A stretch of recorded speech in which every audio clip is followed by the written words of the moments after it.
Thank you and welcome to the final module of Operation Defend the North, Ottawa. They say smart people learn from their own mistakes. The really smart ones learn from the mistakes of others. And I'm really hoping that this session over the next 35 minutes-ish will be a very good opportunity for us to reflect on lessons learned from the exercise itself, but also from other incidents that have happened that might be similar in nature. For this session, once again, I want to thank all of my advisors for being a part of this and putting this all together. But specifically, I want to thank the team from Darktrace for being here with us. And right at the end, we will have a giveaway from Darktrace, and I'll turn to the CyberX team just to find out how we're going to roll that out, both for either in-person or those folks that are watching online. I also want to remind you that the lab environment from Immersive, the link will be dropped once more. And if that coupon expires, means that it's all been used up, but you can reach out to the Immersive team if they're kind enough to give you another pass. With that said, I do not want to waste any more time, and I want to jump right into this session. Again, joining us are a whole host of advisors taking on different roles, but really for this session right now, it really is a conversation around what we can take away. I do want to, though, begin by bringing our friends from Darktrace into the conversation, starting from my right with Nathan. And Nathan, we've termed this session Lessons Learned, Proactive Defense, and you have been participating in the crowd since the very onset. From your perspective and your expertise, what was one major lesson that came out from the discussions we had in the 4 modules? Yeah, no, and appreciate the intro. The main thing that I kind of want to touch upon is that of our time to contain. While there was a good amount of detection, and I do actually apologize, I did miss just the first module there. So while we did have that aspect of detection, I feel as though from a containment end, a lot of the conversation was more so surrounding, what was happening publicly, as opposed to what was specifically happening from a technical perspective.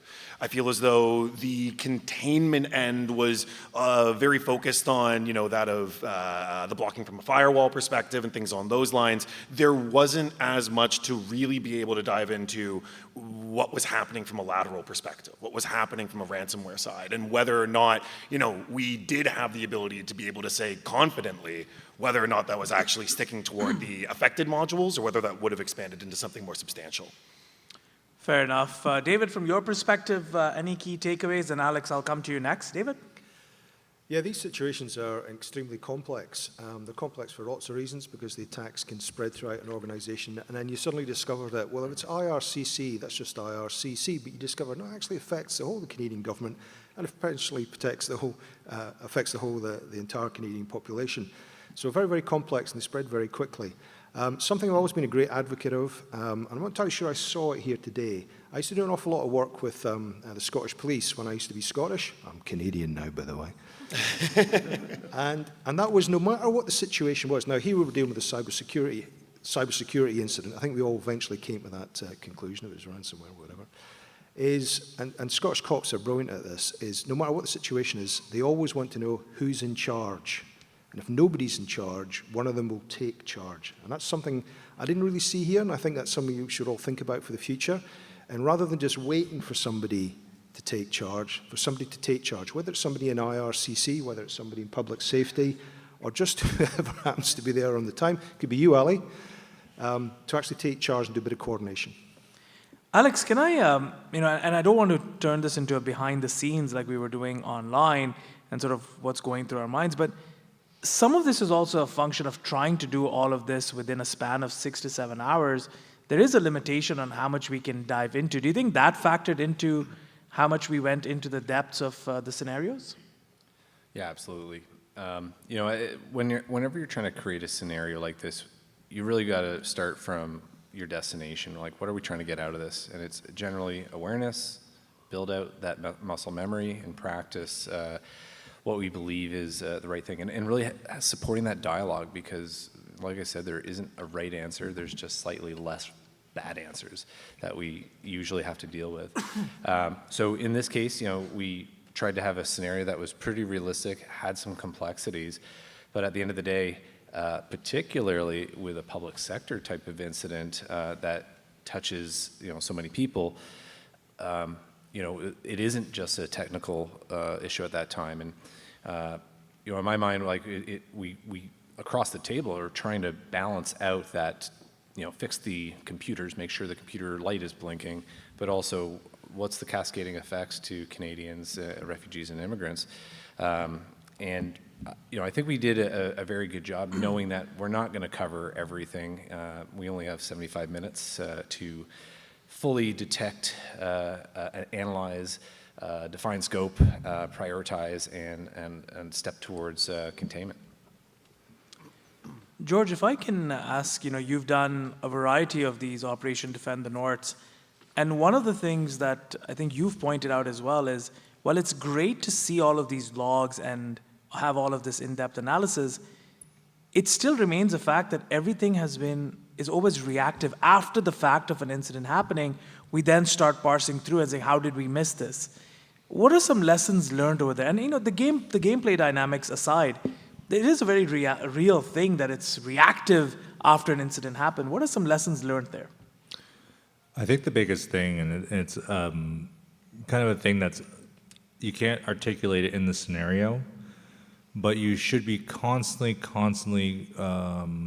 pushing for continuous improvement within your security program, and also within your ITSM as well, really. It should be a maturity question.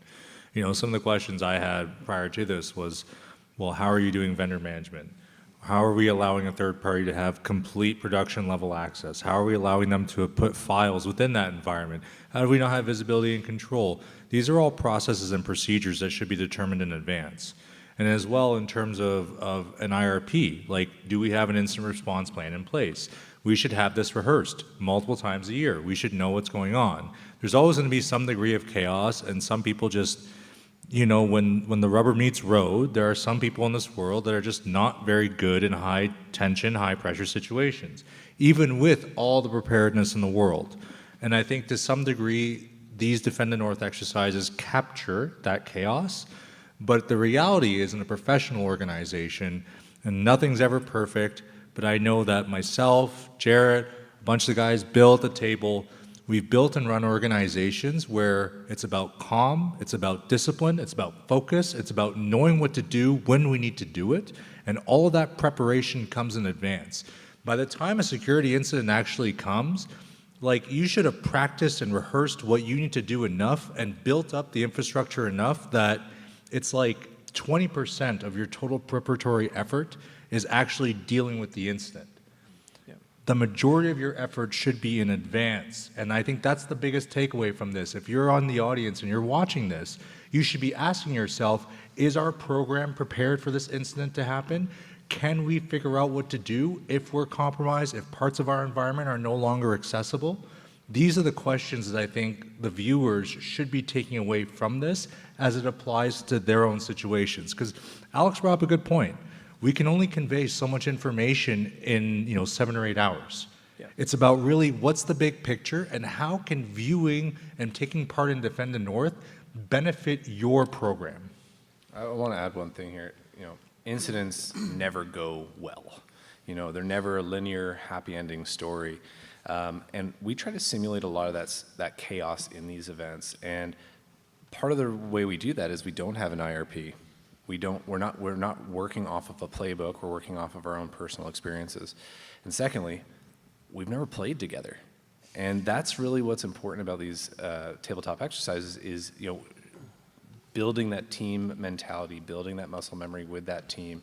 And the chaos we bring here is a direct result of us never playing together and figuring it out on the fly.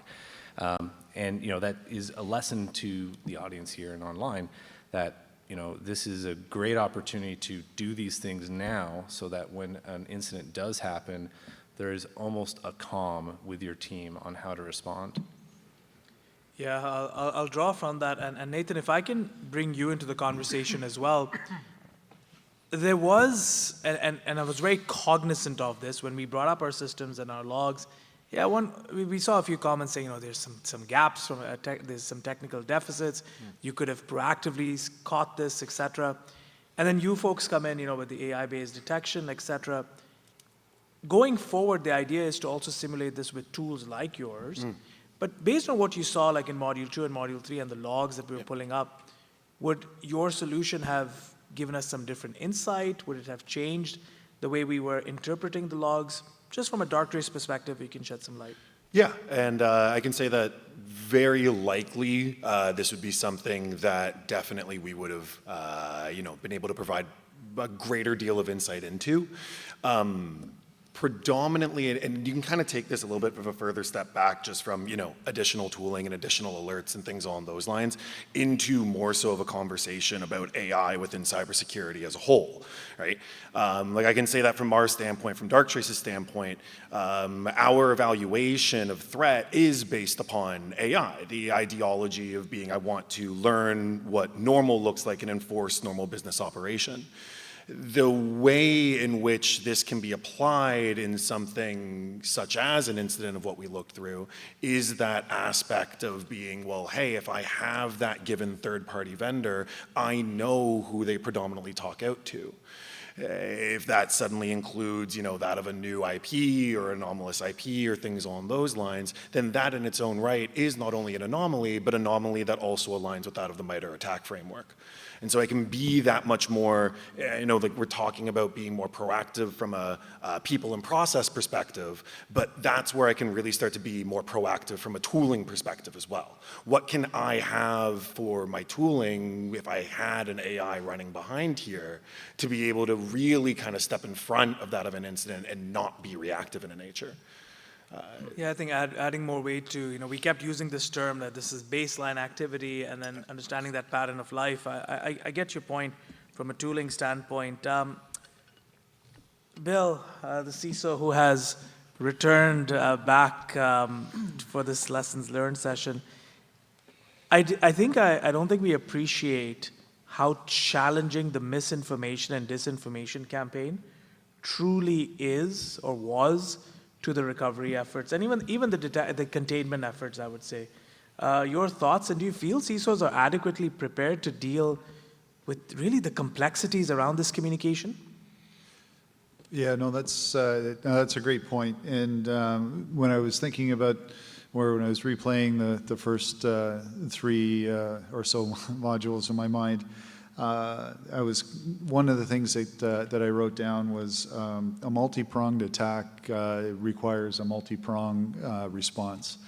And if we look back at it, there was the physical unrest piece, there was the social media and the fake news piece, and then at the same time there was the actual cyber attack and the test.pdf and where did it go and how did it get in and what's the result.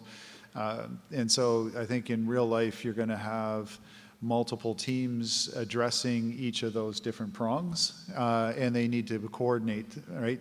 So having a schedule is important, right? So the teams can operate in parallel, but there has to be coordinated sync points for everybody to come together, share information, and continue on so that the multi-pronged response stays in sync. And 2 other quick thoughts I had was to build on one of the last points, the war room should not be used for introductions. Everyone should be playing testing the process ahead of time so that you know who your counterparts are and who you have to talk to. And something else that came to mind is at some point there's going to be probably a hearing. House of Commons or the Senate in the state should not be used to conduct your first tabletop exercise. And really what that means is we've seen large breaches in the past, and then there's the public inquiry, and then they go through in a tedious detail, step by step, what happened and when did you know, and okay, CEO or CISO, when did you find out about it, and did you raise this concern to the board, and they go through in excruciating detail. But that exercise shouldn't be done at the House of Commons or at the Senate. It needs to be done inside your own organization long before the incident happens. I appreciate that. And I'll take it a step further, JF, if I can loop you into this. I think just even knowing, yes, who has to be a part of the war room, but also realizing that these incidents don't come with the perspective of, hey, something's about to happen, everybody get ready. It just happens. And factoring that some resources may be on vacation, some may not be immediately accessible, and even there might be different political climates. You might be in the midst of an election. There could be a whole bunch of things that factor into the response. Any perspective you want to shed there? Well, I think it's so big that it's hard to be able to really pinpoint exactly what's going to be or the reaction you should have. However, there's other organizations. I mean, like we're in cybersecurity mainly, right? I mean, we have other field as well, but there's other field that has been perfecting that craft for many, many years. And we can bring up, let's say the military, we can bring up law enforcement into the mix. And a lot of it, obviously, like we're going to talk about physical security. We're going to be talking about different aspects that could be brought up. That's not necessarily cybersecurity related, but a lot of it can be translated. So, for example, I can talk about the fact that I worked at one point for NATO, NORAD, sorry. I'd like to say NORAD. NATO, yes, but it's more NORAD side, where in North Bay, you basically have a task to do, right? The task, you're going to be perfecting it. However, you also have cross-department basically training that you happen to do. So if somebody is missing in action, you're going to be able to replace that person fast, right? You're going to be testing those lines of communication. You're going to be making sure that you are already concise and very precise into how you're going to be communicating this. So these things are extremely important, and if we forget those facts, we're going to get lost. So I do like the complexity of those events.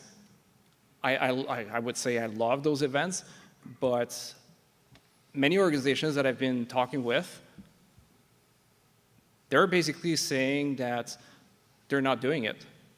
I was even talking with Walter and then Bill at one point, saying that some organizations are saying we're not even doing, let's say, phishing campaign because just doing fire drills is stressing out people, right? And they're taking mental leave days at that point. But the thing is, the matter of the fact, we have to do it. We have to get precise. We have to build that muscle memory that Alex was talking about. We need to do it more often. And it's not when this happened that We're experiencing it for the first time. yeah, that you need to, like, failure will happen. Yeah. If you're not failing, you're not succeeding. And that's going to be the same thing for anybody that build up a company or trying to build up something. You need to fail.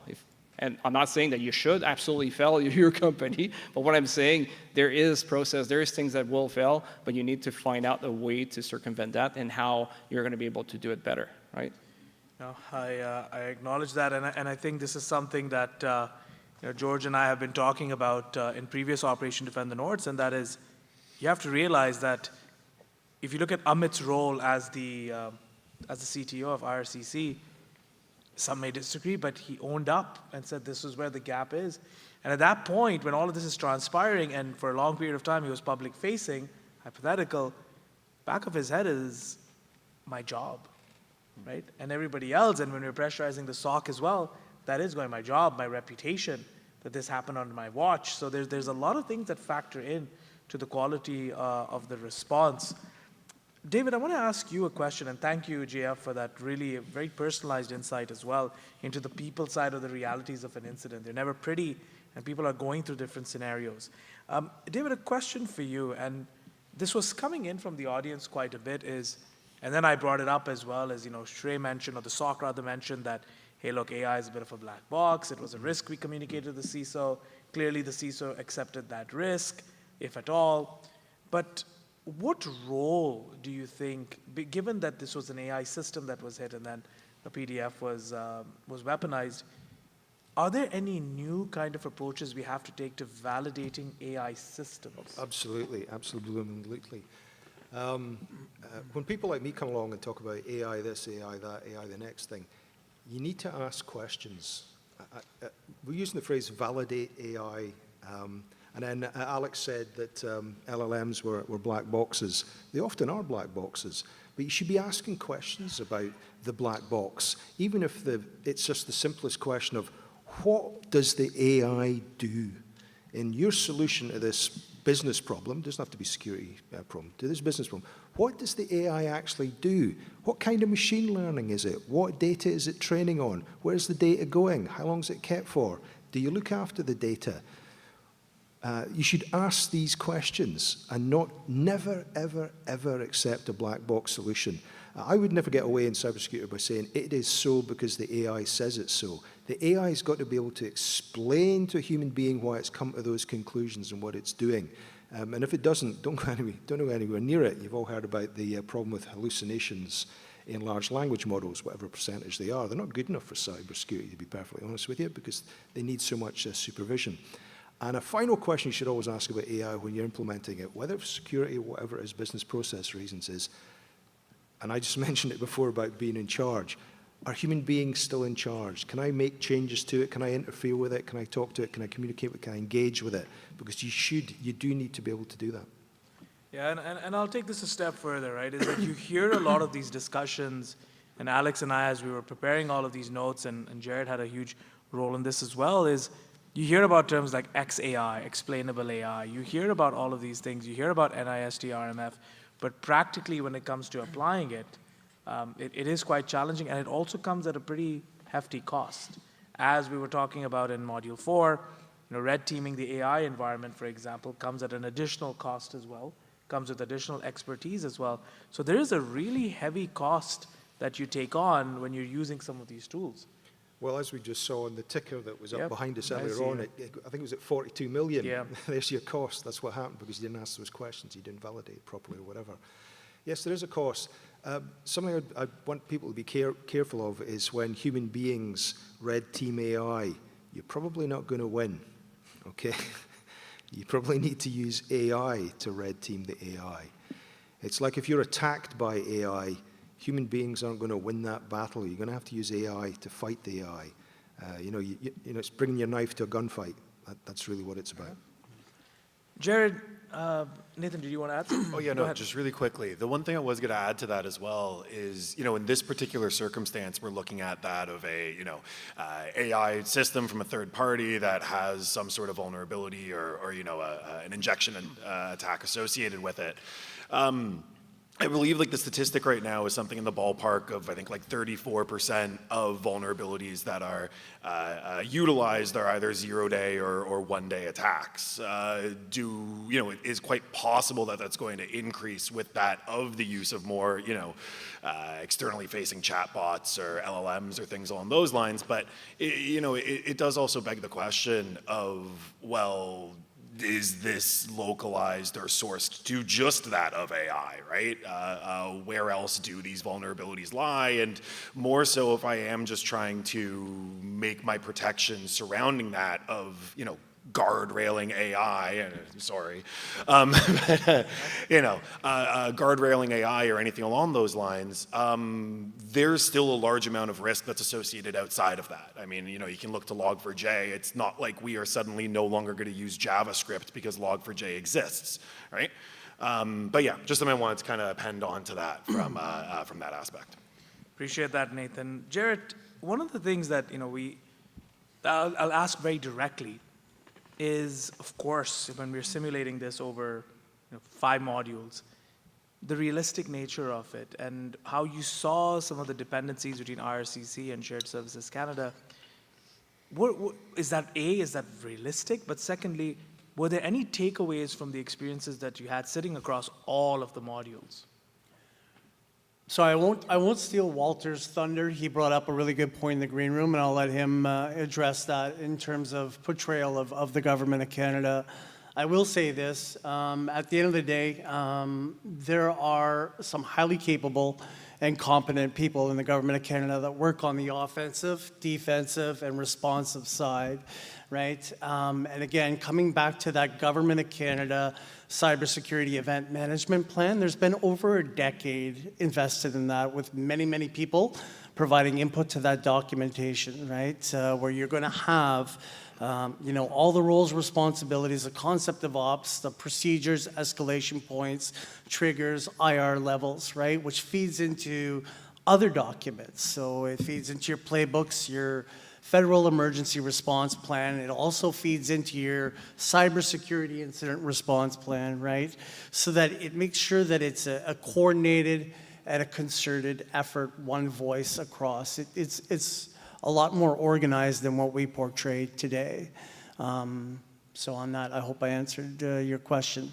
Yeah, and look, I recognize that playing the insider role, it adds a little bit to the flavor of the experience. But I feel that that is something that was, we didn't go too deep into who was responsible.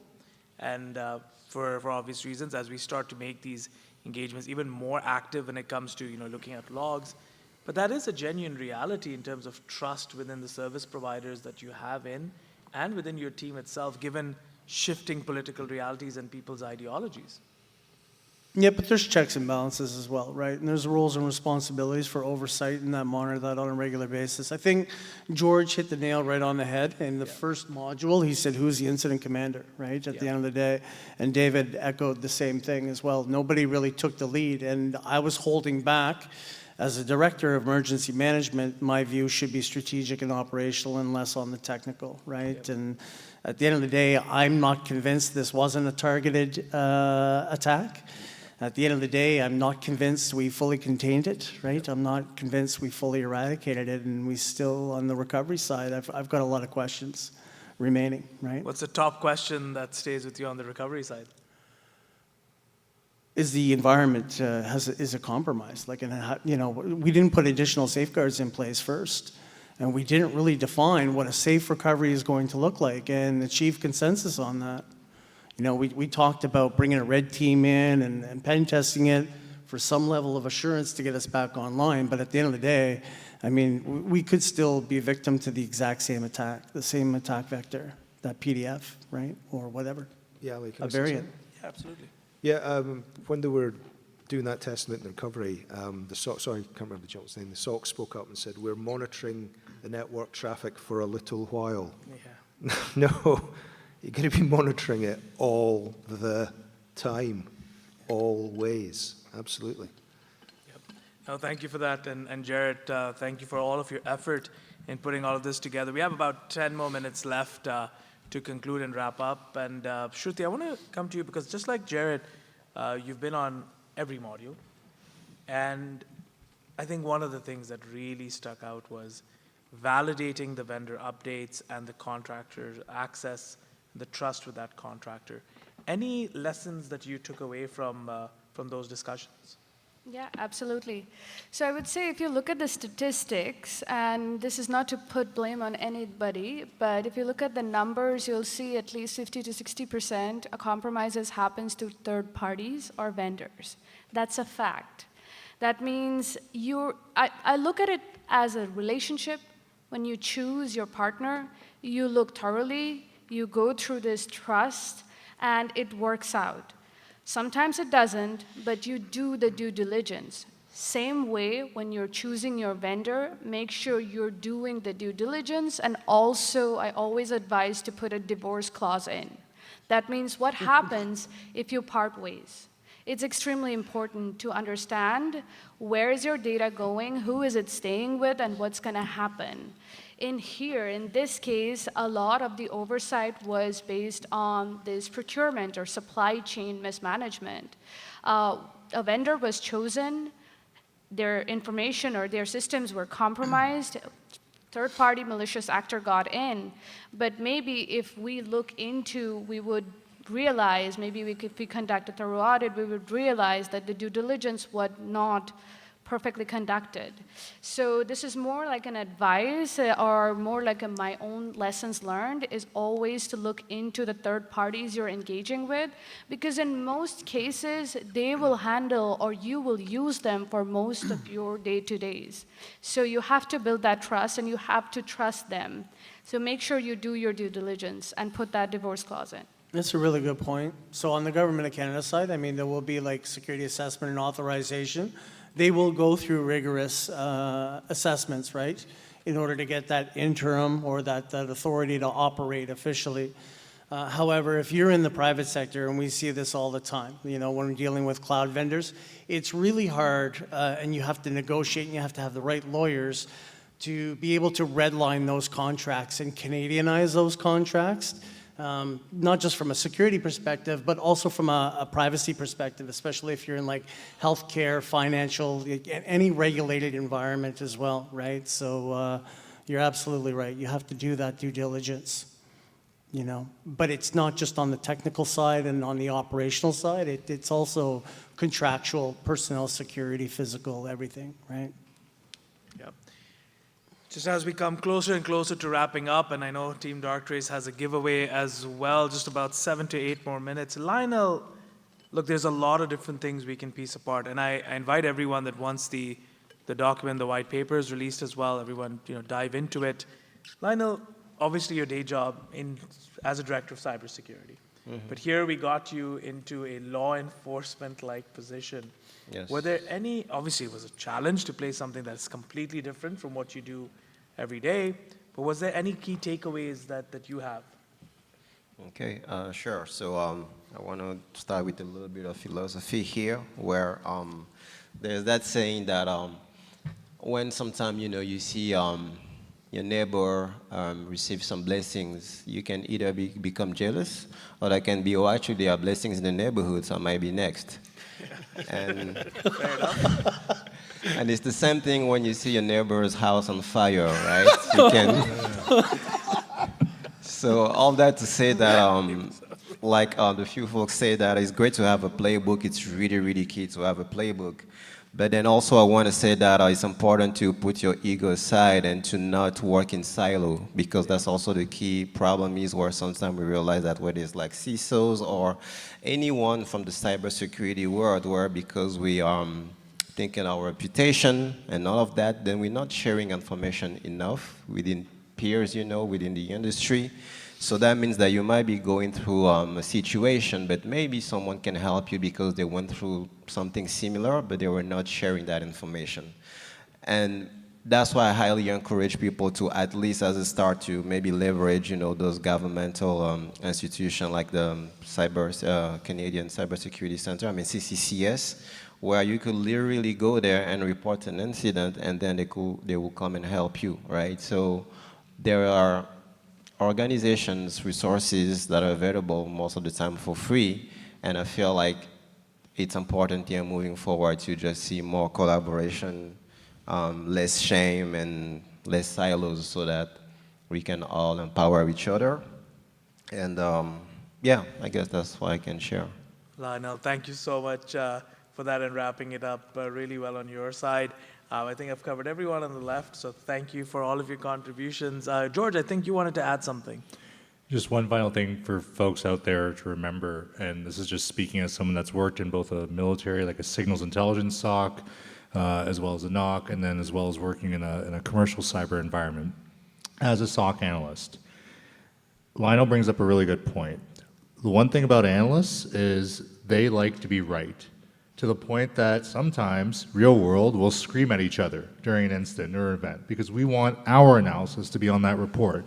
We want to be the ones to get that promotion. We want to be the ones to get that recognition. In an incident, when things are really getting real, if your team has not figured out a way to build trust with one another on a human level, the egos will be the thing that kill you. And it's really a problem in our industry that people can be very self-serving for the sake of trying to be the hero. There was a old warrant officer that I had during my initial SIGINT training. He was part of Roto Zero. He got kicked out of a helicopter door when they were both trying to do Op Canada at the start of Afghanistan.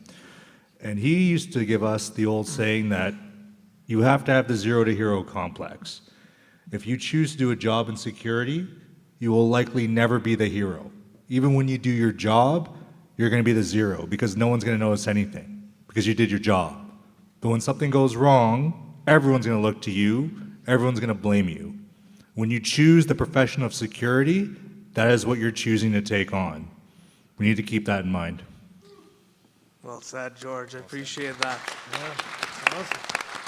And I think Nathan and David, one of the questions that we're all seeing, or a conversation that I'm getting directly to me is, when you come in as a Darktrace, for example, also saying, hey, we have tools which also use AI to fight AI, the level of responsibility and And reporting and SLAs also shift dramatically for you as well.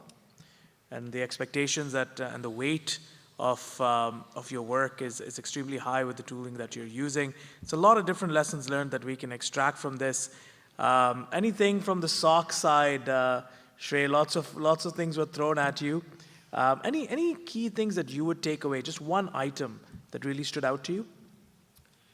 I think there are many things to take away from today's discussion. I think, and you were right, that, way too many things, way too many thought processes were thrown in this direction from the IT standpoint, SOC standpoint, and all of them.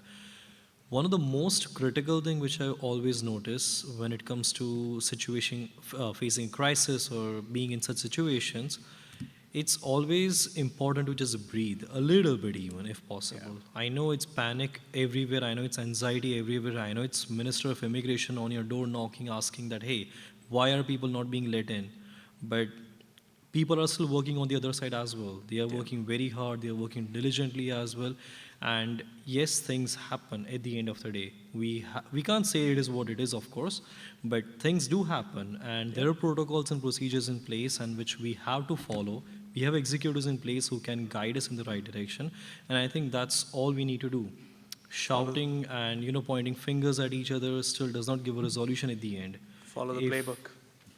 Sorry? Follow the playbook, for lack of a better Follow the playbook, yes, yeah, it's true, follow the playbook. Yeah. But still, follow your gut and instinct as well. Yeah. Because when it comes to AI, yes, considering the fact that black box is something which we throw very loosely, but it's true at the end. We don't know how LLMs still process from its own internal neural networks. There will be things again happening, more and more will be encountering them, will be facing them more and more. But still, I think it boils down to, do you have procedures in place to tackle this thing? Do you have backups in place? Do you have verified backups in place? Yeah. And do you have mechanics to kick those things back in? That's what separates you out from being reactive to proactive. Yep, and I'll add to this is that one really important takeaway for me as we conclude is, this was the first time with Operation Defend the North that the timelines didn't stay specific to one day or a couple of hours. It spread across 3 days, and understanding the time element in how response works is extremely, extremely important. So with that, I'll just need about 2 or 3 minutes to conclude. Firstly, I want to thank Darktrace for supporting this panel and also all of the advisors who have spent tireless hours putting this scenario together. I also want to give a shout out to the AV team and the CyberX team, but also all of those volunteers who ensured that we had a seamless experience both in person and online. If we can just take a moment to give them a very quick round of applause.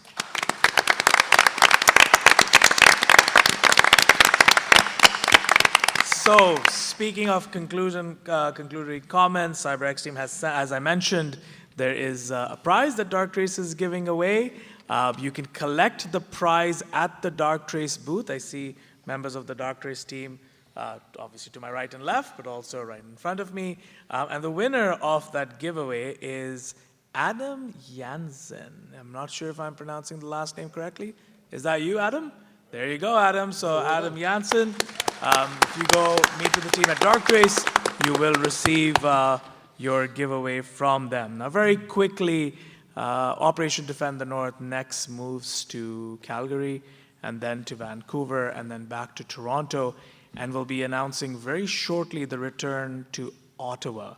I can tell you that in these other experiences, as we're working closely with other advisors and additional supporters as well, you will soon also be able to log into our environments as well and start to run your own queries and participate even more proactively.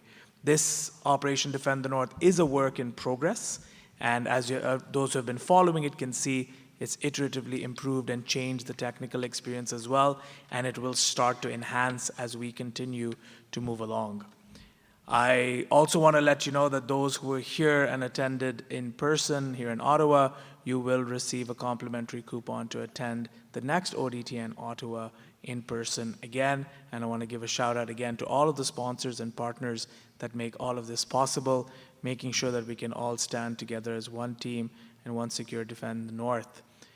I'll just leave it with one very, very simple statement. Operation Defend the North does not end here, it only begins. We'll see you in Calgary. Have a wonderful rest of the day.